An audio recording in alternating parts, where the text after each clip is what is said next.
As he opened the door, he heard the sound of dripping. He walked into the room and noticed there was liquid dripping from the ceiling. It was blood. There was blood all over the floor.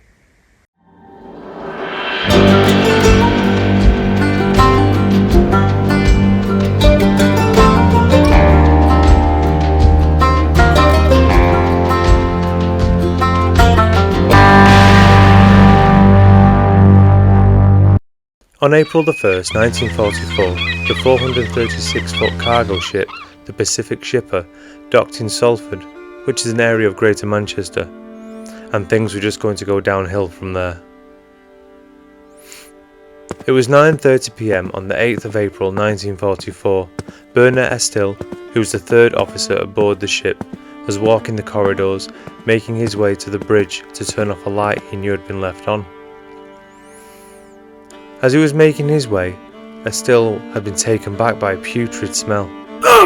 It had just hit him full on, causing him to stop walking. He noticed the smell was coming from the room to his right. The door was open, and he noticed a light had been left on there too. Estill clicked off the light and started his walk to the bridge, putting the offensive smell down to the ship's toilets, assuming there was just a mechanical problem with the toilets in this part of the ship. After turning off all the lights and sorting a few other jobs, at around 11 p.m, he went to find the toilet. But remembering the smell earlier, he went down to the deck below. But the toilets just happened to be below the room from earlier, the second radio officer's room. And as Estill walked into the bathroom, he turned on the light, and in the middle of the floor, he saw a pool of blood. Estill automatically looked up and saw another patch on the ceiling, dripping, creating the pool below. It was at this moment Estill connected the foul smell with what he was looking at. He knew something was seriously wrong in the radio officer's quarters.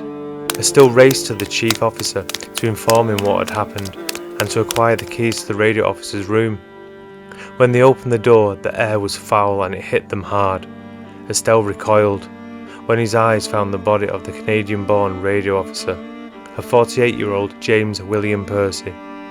He was battered and badly decomposing. When word got back to the ship's captain, Captain Leadsom, he immediately sent for the police. And nearly 3 hours later, at 1:50 a.m, April the 9th, police surgeon Dr. Stanley Hodgson arrived on the ship. And when he made his way to the room, he noticed all the windows in the cabin were sealed tight, and the heating had been cranked up to full. Even though the door had been left open, the cabin was incredibly hot, and it had made the body bloat, turning the flesh black. Dr. Stanley said that this was done to speed up the decomposition of the body, and the radio officer had only really been dead for a few days at most. Estill was still taken back by the whole gruesome affair. But he agreed with Dr. Stanley, saying that that was around the time Officer Percy had last been seen alive.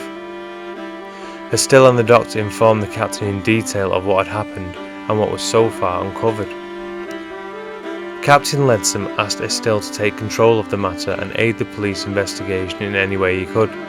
And over the next few hours, it turned out there was a number of eyewitnesses that saw Officer Percy alive on April the 6th. A Stanley Stuart Wheeler, an assistant steward of the Pacific Shipper, saw Officer Percy at around 3:30 p.m. and spoke with him, as Officer Percy had seen Stanley in Manchester earlier and had lent him the radio room keys, and now Officer Percy was asking for them back. Stanley gave them to him, and Percy left and went to his own cabin that was next door. Stanley then told Estill and the police that just as he sat down, there was a loud knock on his door again. Thinking this was Percy, he laughed and jokingly said, "What you lost?" But he was surprised when he heard a voice he didn't know say, "Hello, Chief, seen Sparks?"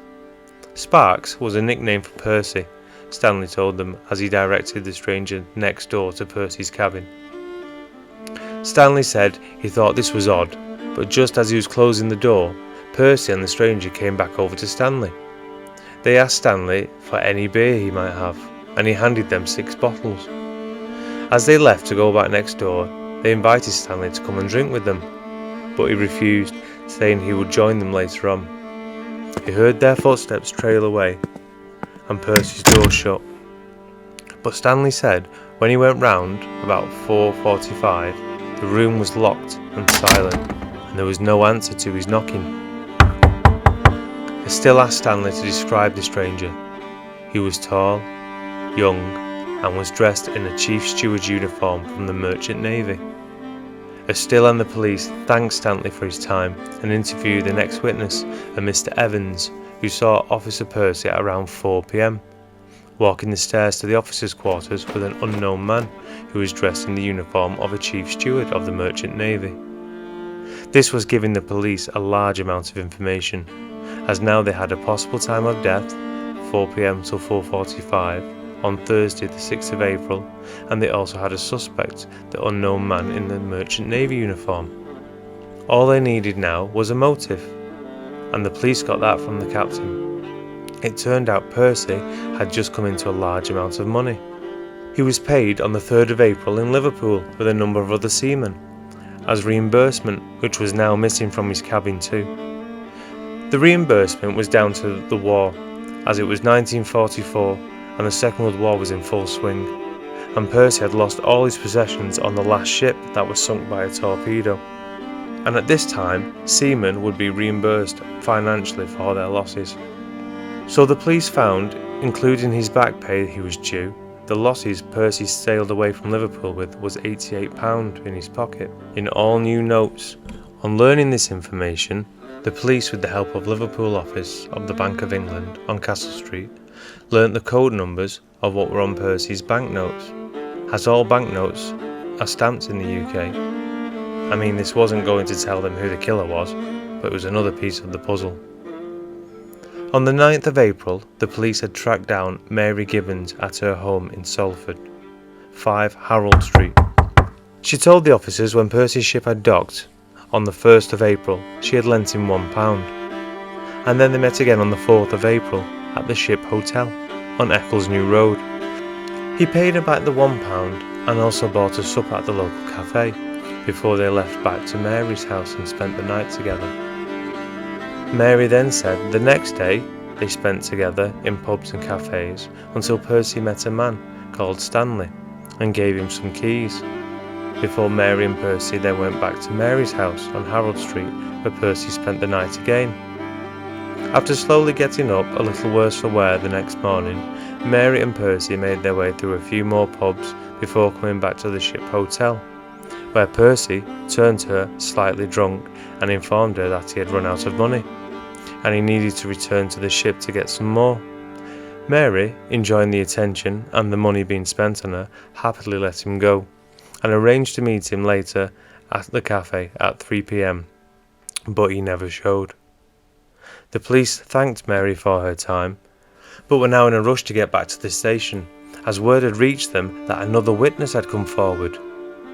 When they walked into the station, the police greeted a Miss Gertrude Tingle, who had been waiting at a bus stop on Trafford Road when she'd seen 2 men in uniform, one she didn't know but slightly drunk, and a young man holding him up, walking him down the street.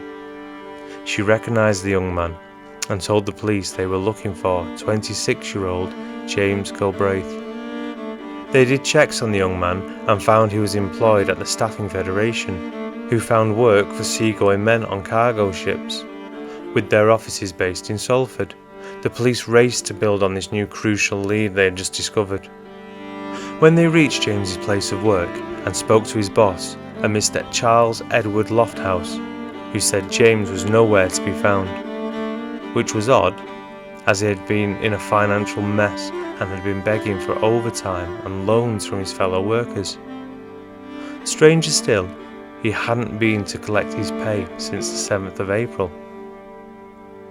Charles then gave the police James's address, 32 Cross Road in Stretford.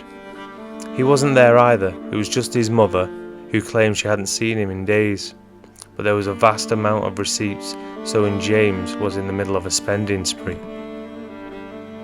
With James Galbraith now in the wind, the police turned to the newspapers to aid with their manhunt.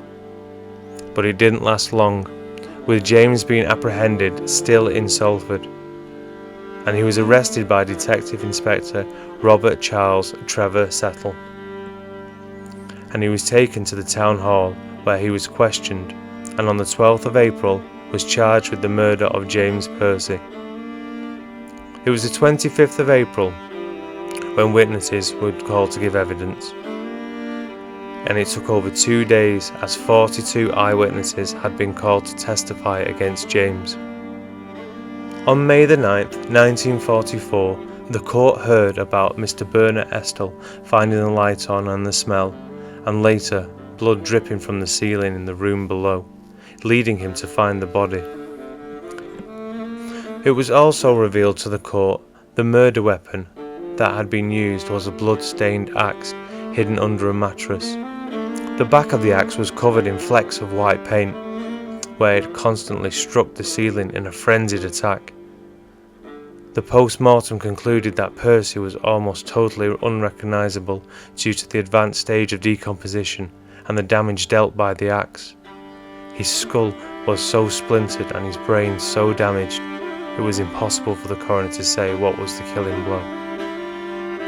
James Gilbrath pleaded his innocence, saying he only robbed Percy and left him very much alive. But the jury, hearing all the circumstantial evidence, had an easy time finding him guilty, and he was sentenced to death by hanging. But James fought hard for his life, winning the right to an appeal on July the 10th, his statement being he was only guilty of robbery but not murder.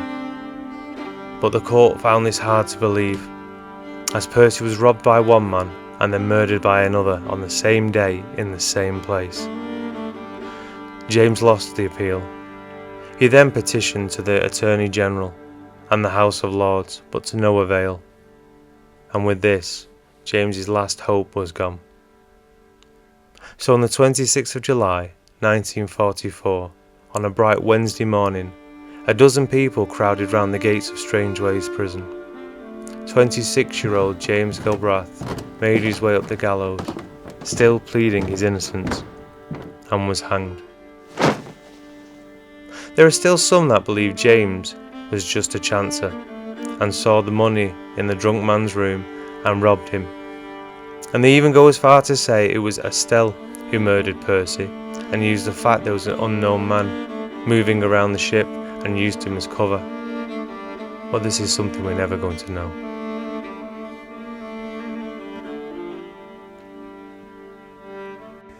Well, that'll do it for today. I hope you enjoyed that story.